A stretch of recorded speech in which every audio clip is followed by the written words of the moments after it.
Très chers fidèles téléspectatrices et téléspectateurs de la télévision Uvira News TV, l'une des télévisions qui suivent d'autres télévisions à Uvira et partout dans le monde. Nous sommes Olivier Ramazani Alvin Bassoubi, présentateur de l'émission Tour des Tables à la télévision que vous suivez ici et maintenant.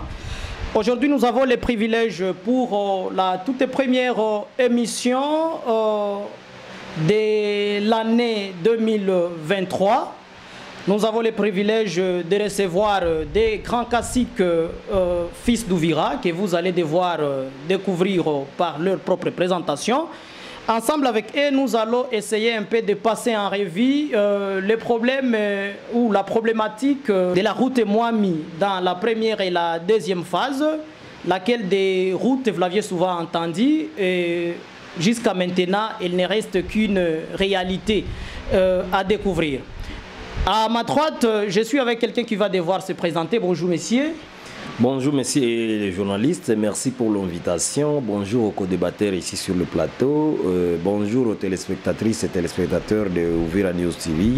Nous sommes ingénieurs Zembezembe Jean-Pierre, directeur technique de Biaz Construction et directeur des projets du groupement Vision Biaz qui exécute les travaux de la route Mwami. Merci beaucoup, monsieur l'ingénieur, et mes vœux le meilleur encore. Merci pareillement et à tout le monde. Je m'imagine qu'avec vous, toutes les lanternes qu'a la population par rapport à ces problèmes seront décantées. Sans problème, nous sommes disposés à répondre à toutes les questions relatives. Merci et bienvenue. À ma gauche, je suis avec un jeune chercheur que vous allez aussi devoir découvrir. Bonjour monsieur et bienvenue. Oui, bonjour messieurs les journalistes. Je suis Mapenzi Maniebois, master chercheur en développement communautaire. Je suis aussi licencié en gestion et administration des projets, également coordinateur de l'ASBEL Ubuntu Grand Lac, qui est un centre de recherche et action pour la paix et le développement, CIS ici à Uvira, à Kasenga. Merci messieurs les chercheurs en développement et bienvenue une fois de plus. Merci aussi. Voilà, très chères téléspectatrices et téléspectateurs, c'est dans cette façon-là que l'émission Tour des Tables, qui a réussi aujourd'hui des grandes personnalités, sera en train de se passer. Et laissez-moi vous signifier qu'à la réalisation, nous avons M. Madjaga Production qui va nous aider à ce que vous nous écoutiez partout où vous êtes. Monsieur l'ingénieur, nous allons discuter ensemble ce soir concernant les problèmes de la mise en œuvre de la construction du tronçon au Mwami, lesquels des tronçons devraient être livrés aux usagers pendant 8 mois d'exécution, c'est le dire. Mais jusqu'à maintenant, la population continue à se lamenter du fait que cela fait maintenant une année presque demi et que les projets ne restent qu'en train d'accoucher une souris. Monsieur l'ingénieur, nous discuterons aussi ou nous ferons un clin d'œil sur les problèmes après les sondages, bien évidemment. Les problèmes qu'on a constatés ou des accusations que vous allez nous prouver si elles sont réellement sans fondement ou si elles sont fondées, concernant les problèmes de paiement, de la mégestion aussi, de l'incapacité dans l'exercice de ces 10 travaux. Voilà les quelques questions qui seront au centre de cet entretien. Sinon, bienvenue. Merci. Monsieur l'ingénieur, où serait normalement les nez des problèmes dans la concrétisation de ces projets? Merci, messieurs les journalistes. Je pense que ce n'est pas la première fois que je passe sur ce plateau pour expliquer sur les dossiers de la route Mwami. Vous avez par deux moments été sur le terrain, voir ce que nous sommes en train de réaliser. Et avant que les travaux ne commencent, vous m'aviez invité ici dans les studios et nous en avons discuté. Et je voulais dire, et me répéter encore comme toujours je l'ai dit, que le projet de la route Mwami a été conçu en 2019 avant les inondations à Uvira. Et quand nous avions obtenu le contrat, il fallait révisiter, réactualiser les travaux. Et nous avions demandé le quitus de l'autorité provinciale, l'autorité contractante, qui nous a autorisé d'exécuter les travaux tels que la situation actuelle se présente. D'où les canaux qui devaient avoir 80 cm sur 70 ont été revus à 1,40 m sur 1,20 m. Les canaux qui devaient être exécutés à 1,20 m, 1 mètre carré ont été exécutés à 1,50 m carré. Les ouvrages de franchissement, dont les ponts Kachekeboué et les deux ponts sur les terminus au niveau du CRH, ne devaient pas être des ponts, mais on devait y placer des bises. Mais vu toutes ces revisitations et actualisations à la hausse de ces projets, a fait que l'augmentation des travaux devait avoir une augmentation des frais qui demanderait un avenant et ça devait aussi augmenter la durée. C'est ça le premier problème. Le deuxième problème, je l'ai encore dit ici, il y a eu augmentation des taux d'importation des produits pétroliers qui ferait à ce que certains importateurs n'ont plus résisté à Uvira et se sont déplacés vers d'autres milliers. D'où l'argent qui devait être contribué à Uvira pour l'avancement des travaux n'ont pas pu être recouvrés ici parce que les contribuables seraient déjà partis. Donc ça c'est la taxe du ministère national des hydrocarbures qui a rajouté la taxe de 3 000 à 10 000 $, qui a aussi découragé les contribuables. Donc c'est ça nous avons exécuté les travaux tels que demandait la situation hydrographique, étant surpassé les moments où nous avions déposé les dossiers. Parce que c'est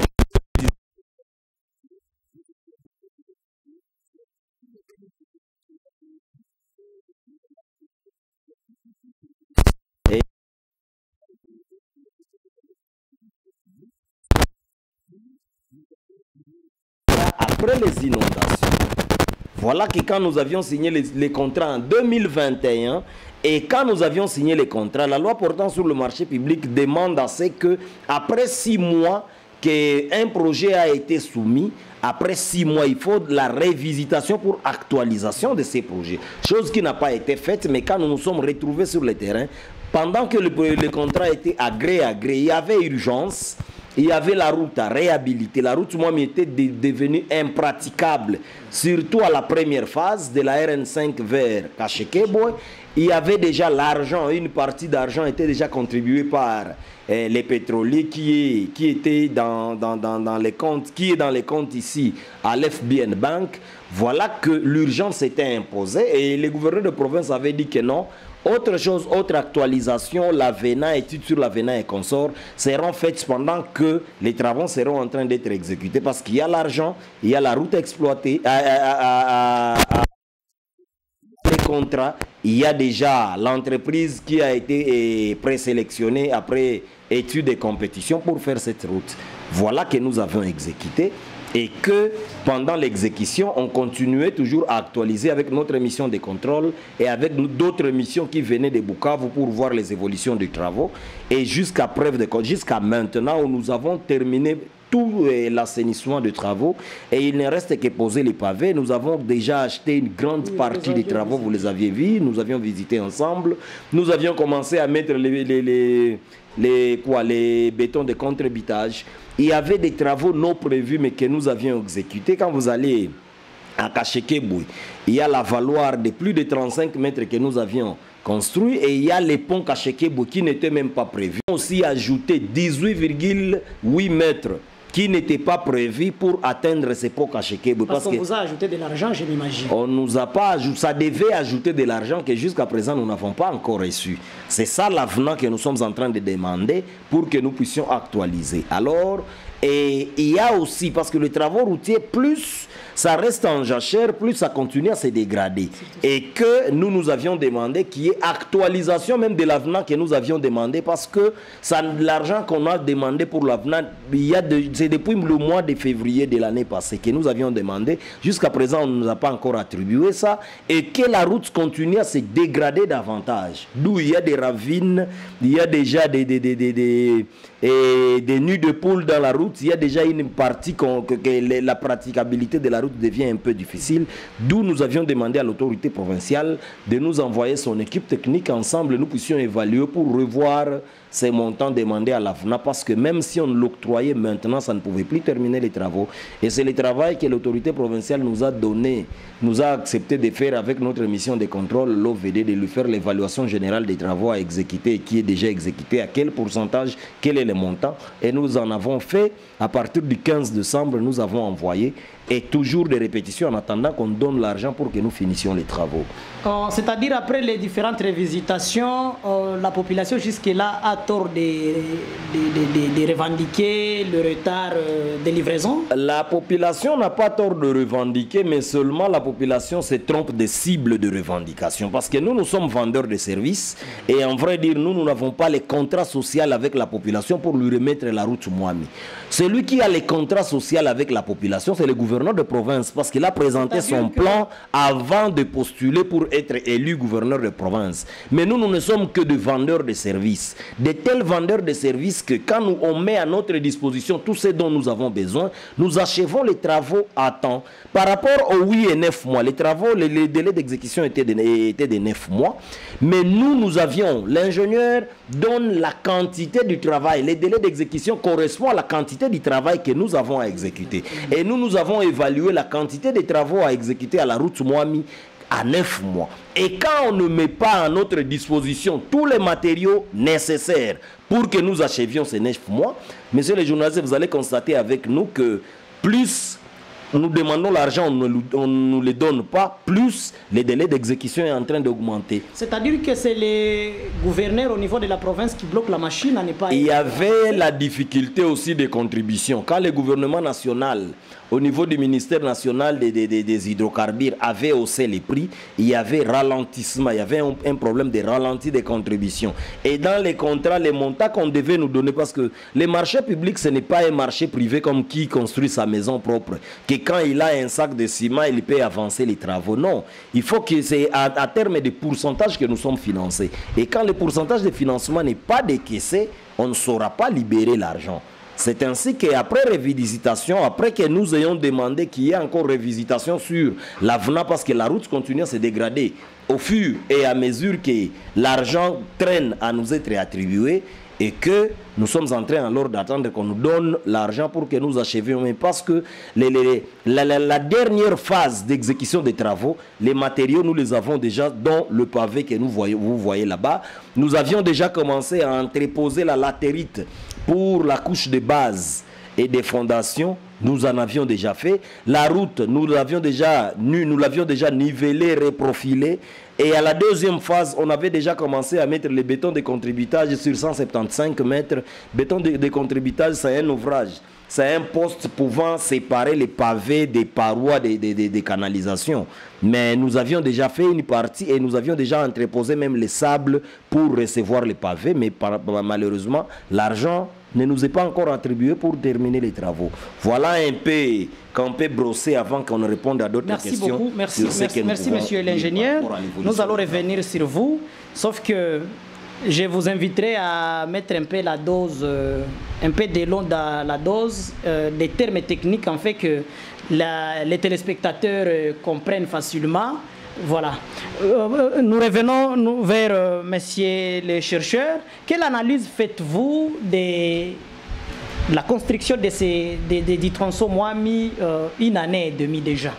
Oui, est-ce qu'il y a l'espoir que les travaux... En écoutant ce que le confrère ingénieur a expliqué, nous devons d'abord préciser que techniquement, il y a eu des éléments qu'on devrait tenir compte. Mais de part ou d'autre, on n'a pas tenu compte parce que il faut... La population aujourd'hui, vous avez dit que la population déclare, mais la population a raison de déclarer. Seulement si cette population n'arrive pas à savoir à qui déclarer, mais néanmoins, il faudrait que les parties prenantes puissent être avant tout dans la planification, savoir dénicher les erreurs et planifier sur le plan chronologie ce qui devrait mettre en terme et par rapport aussi à la budgétisation. Il y a eu des difficultés, c'est vrai, sur le plan financier par rapport à son discours, mais néanmoins, on se rend compte que le gouvernement provincial n'était pas bien préparé pour exécuter ces travaux. Parce que c'était une sorte de récupération peut-être politique. Je ne voulais pas utiliser ces termes, mais on y va dans les sens techniques. Je suis expert en gestion et administration des projets. L'échec d'un projet, c'est l'échec de sa planification. Donc, c'est difficile de planifier un projet qui sera réalisé dans 9 mois et que le projet arrive à une année et plus. Et qu'il n'y a pas même... Voilà. Donc, il faudrait que le projet peut finir. Les parties prenantes, y compris notre confrère ingénieur et son entreprise, y compris aussi les gouvernements... Des pétroliers. Voilà, les gouvernements provinciaux, que chacun puisse quand même prendre ses responsabilités. Parce que la balle n'est pas seulement chez l'ingénieur.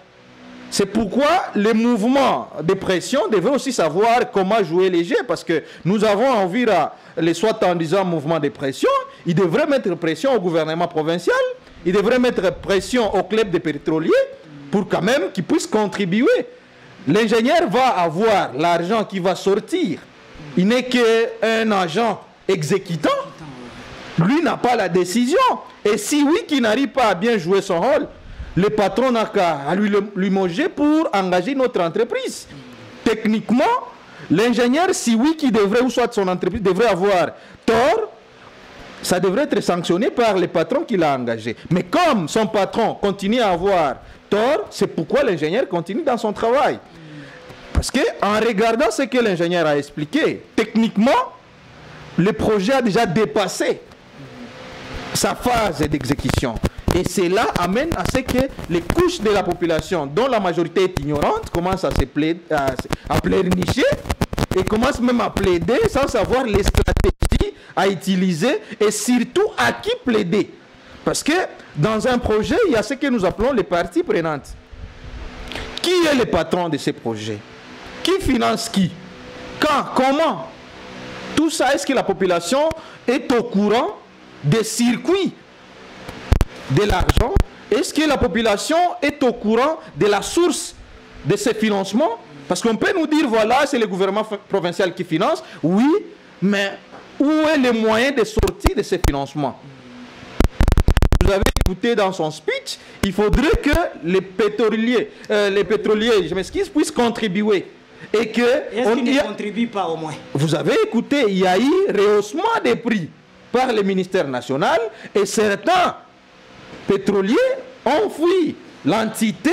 Cela a permis à ce qu'il y ait baisse, n'est-ce pas, des contributions. Et cette baisse des contributions a d'impact négatif sur la contribution. Donc c'était déjà un budget bien canalisé, bien finalisé par rapport aux contributions des pétroliers.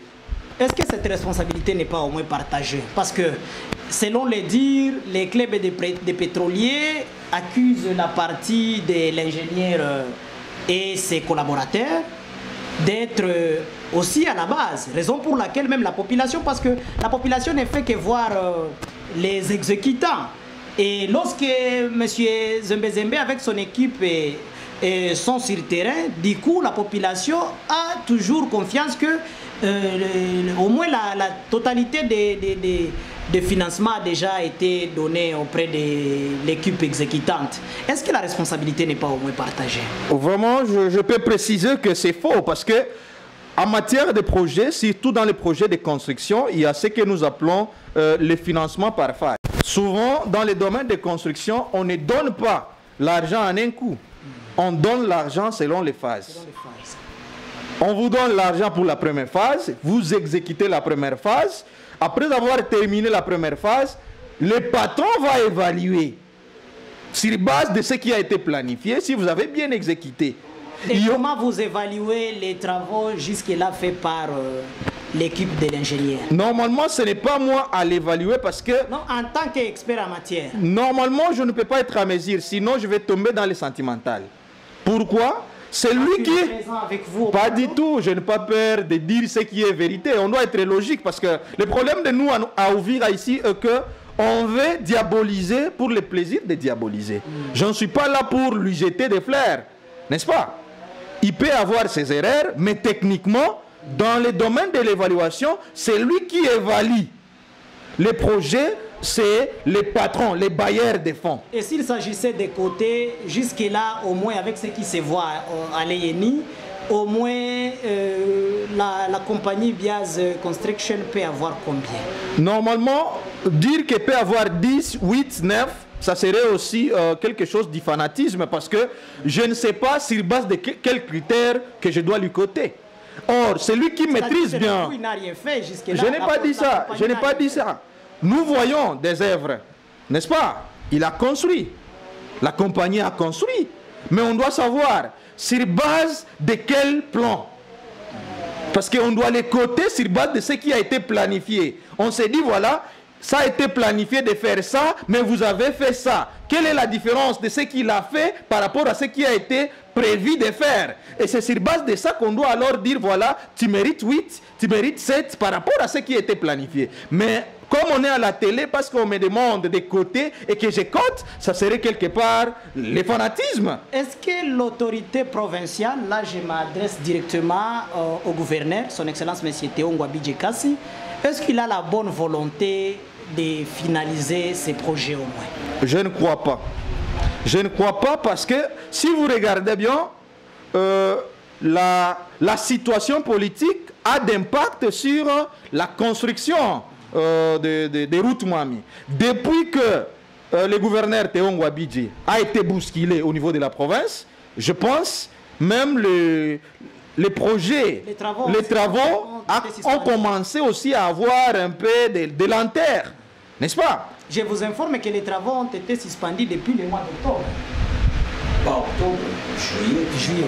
Voilà. Depuis le mois de juillet. Voilà. Donc, à mon humble connaissance, je sais bel et bien que aujourd'hui, le gouverneur n'est pas stable politiquement au niveau de la province du Sud Kivu. Et cela a d'impact sur le projet de la route Mwami. Bien que notre confrère ingénieur Zembe peut ou ne pas être d'accord avec cette thèse, parce qu'il est sous contrat, mais néanmoins, on doit comprendre que le gouverneur n'est pas stable. Et comme le gouverneur n'est pas stable, cela a d'impact. C'est-à-dire qu'il n'a pas la bonne volonté d'achever les travaux?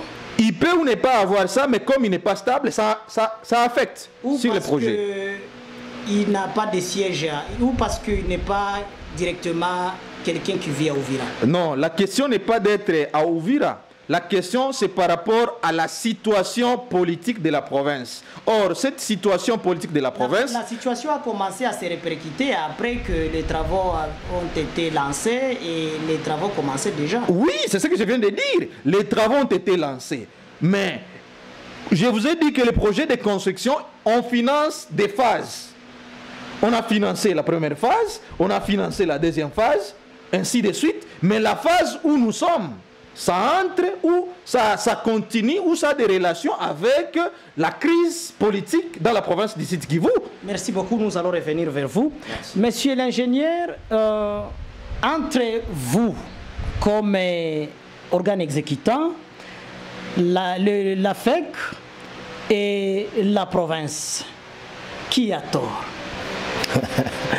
Je ne saurais pas comment vous répondre pour dire qui a tort et qui a raison, messieurs les journalistes. Parce que pour savoir qui a tort, il faut savoir qui ne joue pas son rôle. Pour savoir qui a tort. Alors, nous comme entreprise, nous jouons notre rôle. Nous avons mis en exécution tous les moyens qu'on nous a donnés. Et toutes les évaluations sont là. Et il y avait plusieurs missions venant de Bukavu. Le ministère, le gouverneur lui-même, c'est le vice-gouverneur lui-même, le ministère des tutelles à 3 reprises et le bureau technique d'évaluation et des marchés publics à plusieurs reprises sont passés. C'est tel que prévu dans nos lignes budgétaires qu'il y a la partie suivi et évaluation. Tous nos rapports techniques, tous nos rapports administratifs, tous nos rapports avec les missions de contrôle et consorts, les évaluations du travail et consorts, tout sont à la disposition de l'autorité provinciale.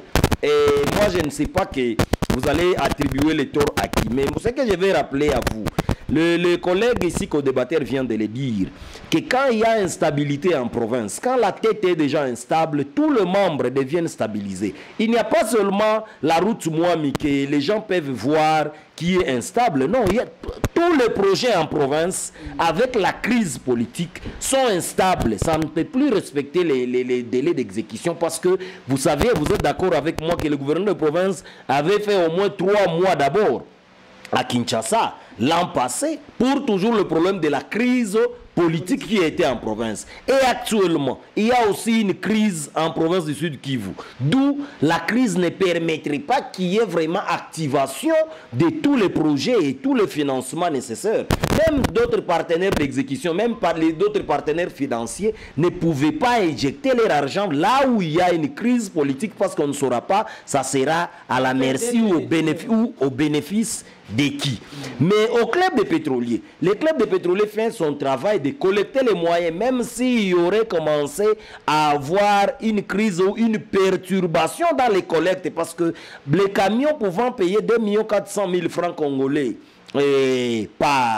par citerne ne paye plus cet argent. Pourquoi? Parce qu'il y a une crise. Je vous dis que la crise doit affecter tout le parcours, tous les rouages, même les rouages collecte et consorts. Les pétroliers eux-mêmes l'ont déclaré qu'au lieu de 2 400 000, il y a ceux qui payent 1 180 000, 1 200 000. Donc la moitié en descend de la moitié. Et il y a par des moments que par rapport à leur mission, leur révolu, qu'ils s'exécutent de freiner tel ou tel importateur par rapport, je ne sais pas, à la fraude peut-être qui serait peut-être constatée, mais il y a toujours au niveau de la hiérarchie où on ordonne que cela continue à s'exécuter ou à être fait. Moi, je pense que pour dire que qui a tort et qui a raison, non, on saurait qui a tort si l'entreprise avait les moyens de finir les travaux et ne les ont pas fini.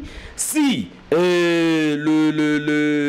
clubs de pétroliers qui collectent l'argent ne collectent plus, si le gouverneur de province serait stable et que tous les moyens sont mis à sa disposition et que ça ne donne plus, la procédure par rapport au contrat PPP que les clubs de pétroliers ont avec les gouverneurs, c'est comment? C'est sur l'article 7 où quand il y a disponibilité des fonds dans les comptes, c'est au club des pétroliers d'informer les gouverneurs, d'écrire aux gouverneurs qu'il y a disponibilité des fonds et que nous montions avec les chèques, que le gouverneur signe au premier, et puis les deux autres, le président de la FEC Ouvira et du club de pétroliers Ouvira, signent, parce que l'argent n'est pas dans les fonds, les comptes de la fonction publique, non, du trésor public.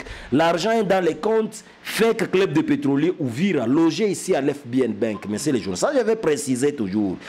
Par rapport au chantage ou aux déclarations de la population a le droit de demander et déclarer sa route. C'est vrai que la vache, dans nos dictons des dialectes locaux ici, on dit que c'est la vache restant tout près de quoi? Oui, tout à côté du berger qui subit toujours les coups des bateaux. Comme vous nous voyez exécuter. Mais ce que je vais demander à notre population, de scinder la politique à la technique, c'est des choses très différentes. Je vais seulement rappeler qu'à Ouvira, il n'y a pas seulement les travaux de la route Mouami qui s'exécutent, il y a les travaux de construction du port Kalundu qui ont commencé même avant nous, mais qui ont eu des problèmes et des difficultés. On parle seulement de Bias Construction, de Vision Bias, croyant que non, c'est indexé. La population est contre vous? Non, la population contre moi, ça je n'en pense pas. Peut-être les communicateurs de la population, peut-être par rapport à leur pensée que nous avons des ambitions politiques, qui serait la route Mouami serait l'impact de notre augmentation, pendant que ce que nous faisons à la route Mouami, ce n'est pas de la campagne, c'est de la technique. La politique, ça se transmet souvent en parole pour ceux qui ne savent pas, pendant que la politique a des caractères techniques, parce que ce qu'un politicien digne, responsable dit, ça doit se réaliser. Comme nous à la technique, si nous vous disons nous avons construit des canaux avec les dimensions que je vous vous donne, c'est pour vous dire, vous y citez, si vous avez le maître tyran, dans les mesurer si ce que nous avons déclaré ici est conforme par rapport à ce qui se trouve sur chantier.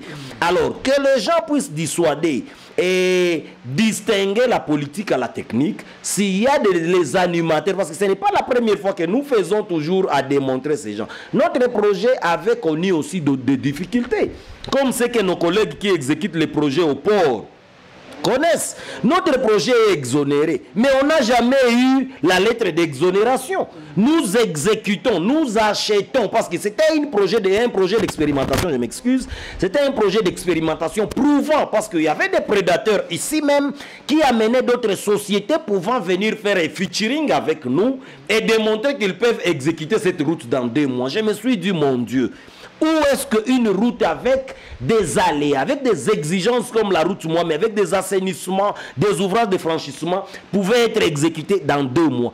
Pour que les ponts puissent avoir la durée de durcissement et le temps de prise pour combien de temps? Un pont fait 28 jours pour durcir.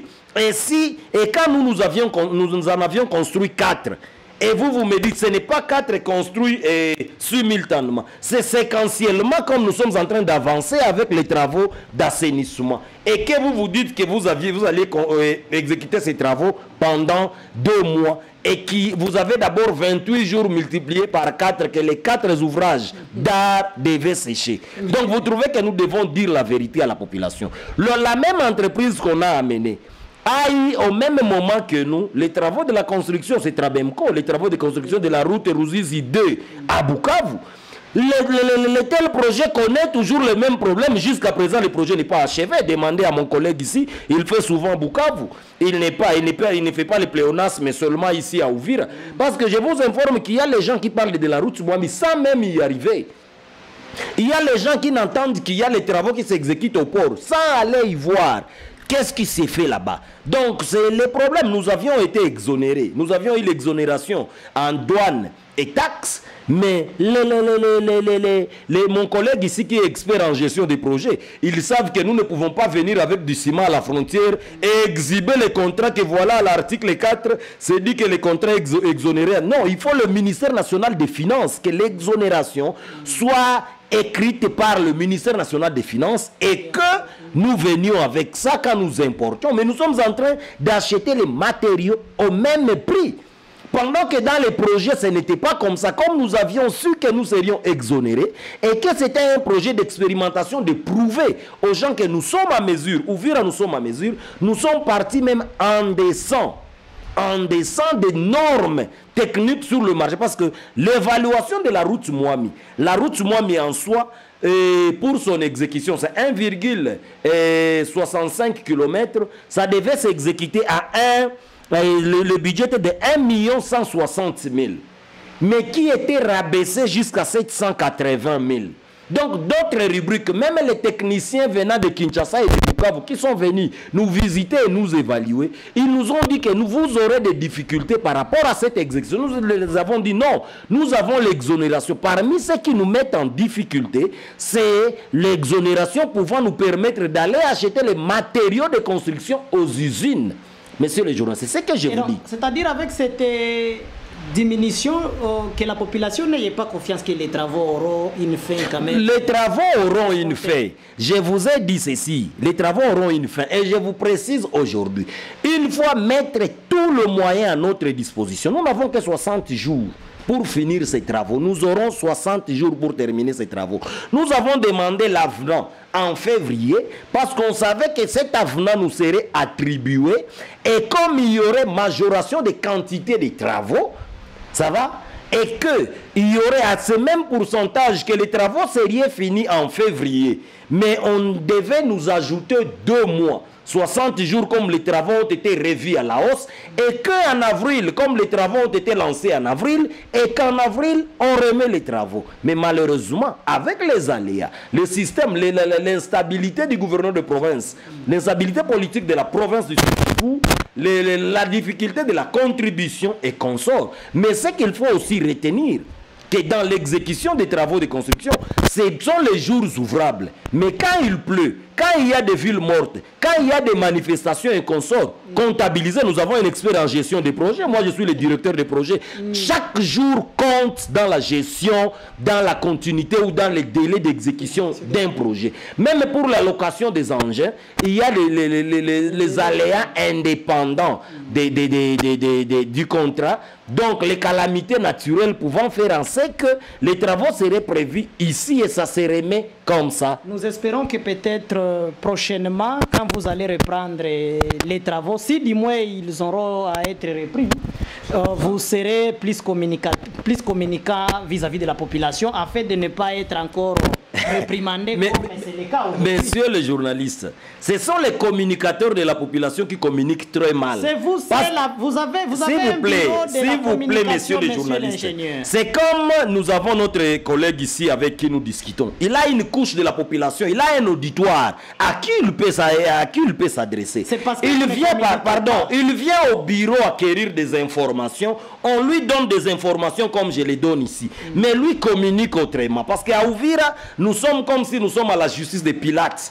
Et comme en République démocratique du Congo, nous avons changé la pyramide. Nous ne sommes plus des leaders éclaireurs et orientateurs de la population, mais nous sommes restés des leaders orientés par la masse. Pendant que la masse ne peut pas orienter. Un leader, c'est un éclaireur, c'est une lampe, c'est une lumière que tout le monde a possibilité, a engouement, a envie de voir. Mais ici, quand on change la pyramide, on dit non, on va demander à la base. Ce n'est pas à la base qu'on demande, c'est à la base qui demande les leaders. Voilà, ça c'est un très mauvais exemple qui a fait que même Jésus le juste soit tué, crucifié et que Barabbas soit libéré à cause de ce discours ou justice de Pilate qui a dit que la masse a crié crucifié. Merci beaucoup. Monsieur Mapenzi Manieboa, nous revenons vers vous dans le cadre d'aller vers la fin de cette émission. Aujourd'hui, la population, certaines franges de la société civile invitent l'autorité urbaine à s'investir dans cette question qui devient aujourd'hui problème de la ville d'Uvira. Comment vous trouvez cette invitation? Ouais, vous savez, à Uvira, nous avons d'abord le problème des sens même des sociétés civiles. Parce que lorsqu'on parle des sociétés civiles ailleurs, et dans le vrai sens de les dire, la manière dont les organisations de la société civile fonctionnent à Uvira, ça n'existe pas ailleurs. J'ai été dans plusieurs mouvements à Goma, dans Lucha, Filimbi et autres. Nous avons encadré plusieurs jeunes au niveau de Bukavu, au niveau de Bujumbura même. Ce qui s'est fait en RDC et précisément à Uvira, le populisme prend beaucoup plus les décis. Une organisation de la société civile n'est pas là seulement pour dire du n'importe quoi, soit en disant qu'il met pression. Il y a le problème ici qu'on est en train d'analyser, avant même de répondre à votre question. Mais est-ce que nous avons déjà eu une organisation de la société civile qui sera en mesure de mener des enquêtes nécessaires pour éclairer à la population le vrai problème sur la construction de la route Mwami? Parce que en écoutant, en faisant même des analyses, la route Mwami a 4 parties prenantes. Et chaque partie prenante a sa responsabilité. Nous avons l'entreprise de notre confrère Zembe Zembe qui doit répondre aussi à ses devoirs par rapport aux attributions qu'on l'a données. Nous avons l'organisation FEC Uvira qui a aussi ses responsabilités. Nous avons aussi le club des pétroliers. Nous avons le gouvernement provincial. C'est à la population d'être éclairée et éduquée par rapport à la responsabilité de chaque partie prenante et savoir qu'est-ce que chaque partie prenante devrait faire et qu'est-ce qu'il n'a pas fait. Et par là, la population devrait être alors à mesure de taquiner, de dire tel n'a pas fait son travail parce que c'est ceci qui a été planifié et c'est par rapport à ceci que tel devrait jouer son rôle. N'est-ce pas? Et c'est pourquoi je vous ai dit au début que pour moi, dire qu'on doit les coter, la structure de Zembe Zembe peut avoir combien par rapport à ce qu'il a réalisé, c'est un peu difficile. En revenant alors à votre question, nous encourageons aux organisations de la société civile d'Uvira de lutter pour des causes nobles de la population. Je suis expert en gestion des projets de la presse. Je suis licencié en gestion des projets. En matière de projets, il y a ce que nous appelons l'étape de suivi et évaluation. Et dans l'étape de suivi et évaluation, c'est les patrons qui engagent un expert en chargé de suivi et évaluation. Donc, c'est les patrons, la mairie, en collaboration avec le gouvernement provincial, qui doit engager quelqu'un qui doit contrôler ce que fait Bias Construction. Ce n'est pas à Bias Construction de commencer encore à demander au gouvernement, venez me contrôler. Ce n'est pas ça. Est-ce que c'est l'élève qui demande à l'enseignant, interroge-moi si j'ai bien maîtrisé la matière? Et donc il y a un laisser-aller dans cette gestion. On travaille à la congolaise. Okay. On travaille à la congolaise. Lorsque tu es patron de votre parcelle et que tu as donné à un ingénieur ou à une entreprise de construire votre parcelle et que tu n'es pas à mesure de contrôler ce qui a été demandé de faire par rapport à cette entreprise, à qui la faute? Mais je pense en matière de projet, lorsqu'on n'arrive pas à contrôler ce qui a été planifié par rapport à ce qui est exécuté, on tombe dans les erreurs. Sur le plan même chronologique, vous avez les conséquences dont nous avons aujourd'hui par rapport à la chronologie. On a déjà dépassé les timings. Mais en écoutant même ce que l'ingénieur a dit, on a dépassé même les budgets. Parce qu'on commence à réaliser ce qui n'était pas planifié. Or, un projet, là, c'est du péché. C'est-à-dire qu'en quelque sorte, l'ingénieur aussi a tort. A tort d'aller au-delà de ce qui a été planifié. Merci beaucoup. Ingénieur, pour terminer, vous êtes accusé par certaines franges de la société civile et les usagers dans leur ensemble du tronçon Mwami d'être à la base des non-accomplissements de ces travaux. D'abord, comme quoi il y a certains de vos collaborateurs que vous n'aviez pas considérés. Il y a eu certains de vos personnels, là je m'adresse aux maçons et aides-maçons, qui n'avaient pas été sanctionnés de leur salaire. Il y a aussi une ingérence notoire dans cette question de la route sous prétexte que vous la prenez comme votre propre chambre. Que dites-vous par rapport à cela? Monsieur le journaliste, si on prenait cette route, heureusement que je suis en train de m'adresser à un journaliste d'investigation qui venait pas moins de 5 fois pour s'imprégner de la situation de la route Mwami. Pour vivre à la culture des manifestations, tous nos travailleurs avaient eu leur dû. Nous leur avons payé jusqu'à la fin de leur prestation. Seulement que je vous ai dit que c'est depuis le mois de février que nous avions commencé à exécuter les travaux, à demander l'avenant. Mais demander depuis le mois de février jusqu'au mois de juillet, ça fait 5 mois que nous on travaillait. On travaillait avec les partenaires, fournisseurs qui nous fournissaient les matériaux. C'est à ces fournisseurs-là de réclamer que l'entreprise, parce qu'on doit aussi s'assumer. L'entreprise a ses fournisseurs, notamment la FEC. Nous remercions le président de la FEC, M. Richa, qui n'a cessé de nous préfinancer jusqu'à continuer à faire les travaux quand nous en avions besoin. Mais malheureusement, il n'y a aucune vidéo, il n'y a aucune déclaration. Oui, est-ce que ce sont les enregistrements de nos travailleurs? Si on peut le dire, ce sont les enregistrements de ceux qui entendent parler des gens de ces sociétés civiles, comme les collègues l'ont dit, que nous avons des sociétés civiles croyant que avoir la popularité à Uvira, c'est injurier, c'est critiquer négativement les travaux des autres. Pendant que dans d'autres cieux, on se mesure. Parce que dans d'autres cieux, nous avons été à l'Afrique de l'Ouest. Les sociétés civiles soumettent des projets. Les sociétés civiles font des contre-expertises. Quand vous faites des travaux, la société civile engage une autre entreprise pour la contre-expertise, dit que non, voilà, le gouvernement, vous voulez exécuter ces projets à 5 millions, mais nous avons un autre candidat pouvant les faire à 3 500 000 ou à 4 millions. C'est 1 million devait aller dans d'autres projets, mais essayez d'abord de mettre en compétition ces deux entrepreneurs pour voir ce que ça peut donner. Et là, la société civile aurait raison de dire quoi que ce soit. Mais quand la société civile vous remet aussi de dire que non, il ne faut pas parler en termes techniques, je ne sais pas si je vais parler en quel terme propriétaire, mais que les gens comprennent que nous sommes en train de discuter sur une matière purement technique de construction. Et quelqu'un qui vient avec une conviction de ne pas comprendre et vous dire que non, voilà, même si il va nous répondre, mais il viendra avec ses mots techniques pour nous échapper. Voilà, messieurs les jours, ce que je vais vous dire, nous avons eu des lignes budgétaires. Et chaque cote, chaque parti et chaque poste avait son budget.